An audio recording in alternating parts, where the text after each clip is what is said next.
देखिए साथियों, दोनों सैनिक बाहर पकड़ के लिया जा रहे हैं, लेकिन 10-12 बरस का विक्रम सिंह दिमाग में सोचता है कि भाई कितनों क्यों न दुश्मन हो, लेकिन भाई से भेद नहीं छुपाना चाहिए। नारी कितनी क्यों न प्यारी हो, लेकिन नारी को भेद नहीं बतानी चाहिए। खाली चला बढ़े के चाहिए। आखिरकार साथियों 10-12 बरस का विक्रम सिंह अपने भैया के पास में जाता है और जाकर के कहता है, भैया मुझे तो आप महल से निकाल रहे हैं, मैं जा रहा हूँ, लेकिन जाते जाते मैं एक चीज बताने आया हूँ। क्या बताता है मास्टर?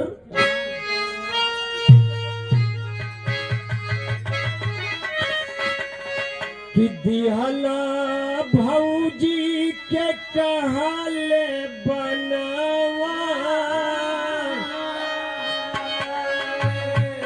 भैया आपने सोचा न समझा, एक नारी के चक्कर में हमको महल से निकाल रहे हैं ना। मैं तो जा रहा हूँ भैया, लेकिन एक बात बता रहा हूँ कि दिहला भौजी के कहले बनवा, दिहला भौजी के कहले बनवा, धोखा खैबा बिरनवा।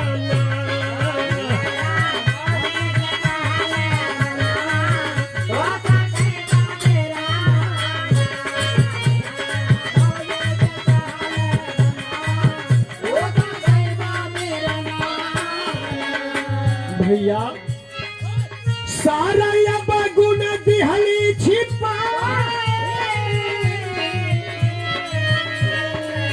भैया तोहके चेताई,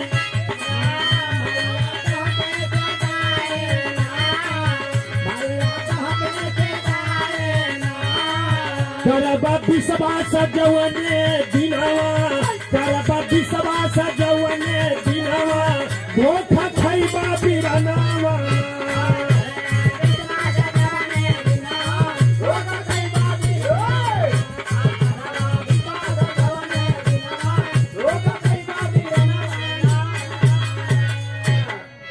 साथियों इतना ही बात बताया कि भैया मैं जा रहा हूँ, लेकिन छोट भाभी पिंगला के बातों में विश्वास मत करना भैया, मत करना।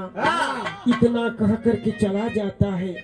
इधर तो विक्रम सिंह जंगल में मंगल गा रहे हैं और उसी समय भगवान भोले शंकर एक साधु का रूप बना करके राजा भरथरी के महल में इंटर कर जाते हैं।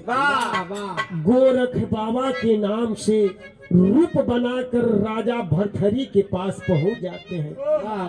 आकर के वही गोरख बाबा राजा भरथरी को एक अमर का फल दे दिए।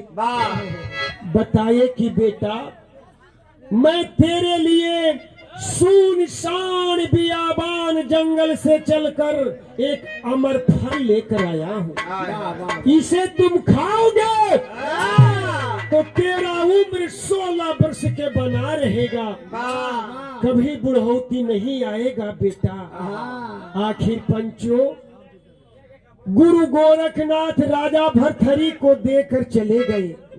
राजा भरथरी विचार करने लगे, मैं खाकर क्या करूंगा? अगर यही अमर का फल अपनी छोट रानी पिंगला को दे देता हूँ तो उसका उम्र 16 वर्ष का बना रहेगा। धैर्य रखिए, धैर्य बस हो गया भैया। साथियों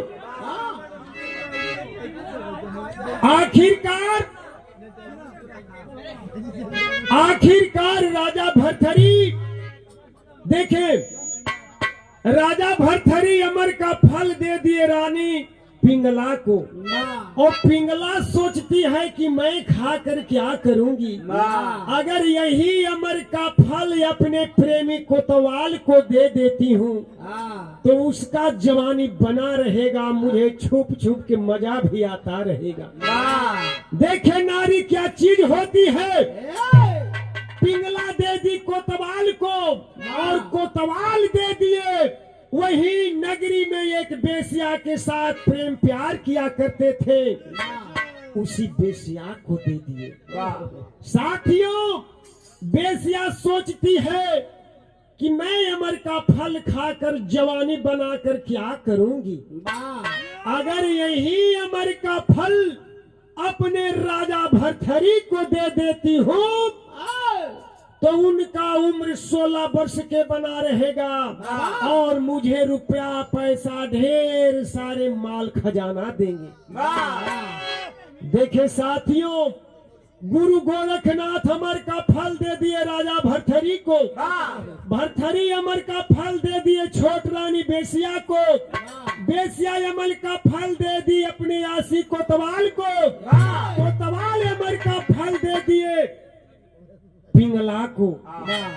पिंगला क्या करती है, वही अमर का फल लेकर एक दिन राजा के दरबारी में पहुंचती है। पंचो, उस समय कहना है विदेशिया में,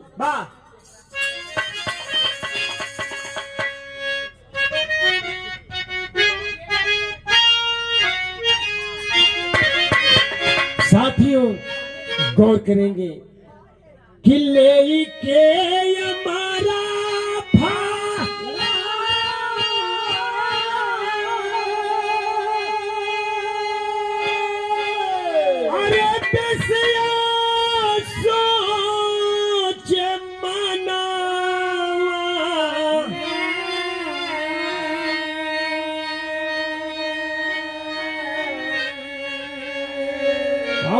बे हमारी नाम भारी राजा जी से हंसी।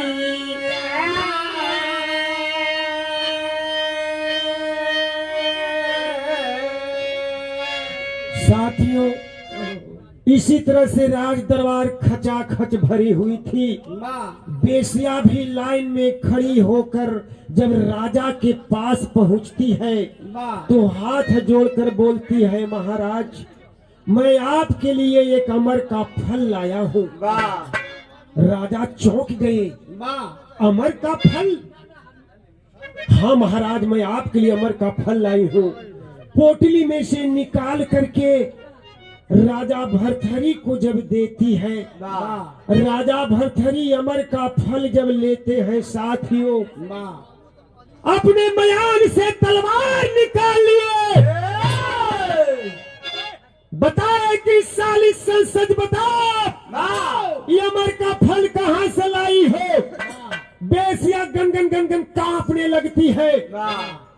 बेसिया सोच रही थी कि मुझे राजा ढेर सा इनाम देंगे, अब क्या होगा।